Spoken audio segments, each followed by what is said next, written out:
there's still a lack of diversity in literature. Just read the cover story yesterday of the New York Times Magazine on Toni Morrison, who's unapologetically Black and sees herself as a Black woman novelist. And literature is second, but the landscape in which she's been able to rise, I think probably some literary houses think that they are diverse and that they are socially conscious, but you look at who they hire, you look at the books that they're putting out, it tells a different story. So you have that plus the digital technology part, and I think it's making it hard for authors. I don't know, I like to think I would have been published again today as I was in 2006 for my first book, but I've been at two I was at an indie publishing house, which I think they do take different risks, but it's still hard for them because the landscape has changed so much.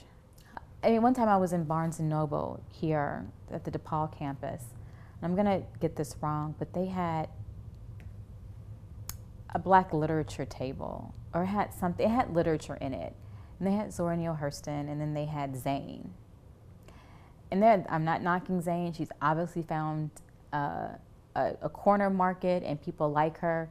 But there was also, maybe if it wasn't Zane, it was what I would call urban lit. Or maybe the title of I'm all over the place. Maybe the title was urban lit and they had Zora Neale Hurston.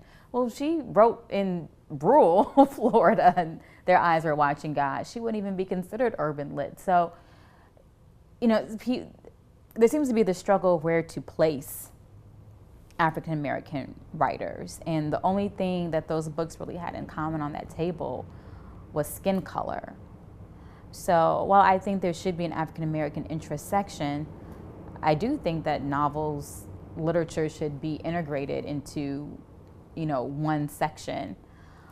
But, this is a bookseller on a college campus that was conflating, Zora Neale Hurston with somebody else. Not every novel has to be the great American novel, but to use the word literature or urban lit, there was some misplaced, and I started to get a manager, but I decided just to leave instead. The issue was still for, how to place this writer, and not every Black writer or every writer of color takes on identity issues or race issues. But I think there's some strong advocates out there for these voices, like powerful voices that can have industry change, like a Toni Morrison or Junot Diaz.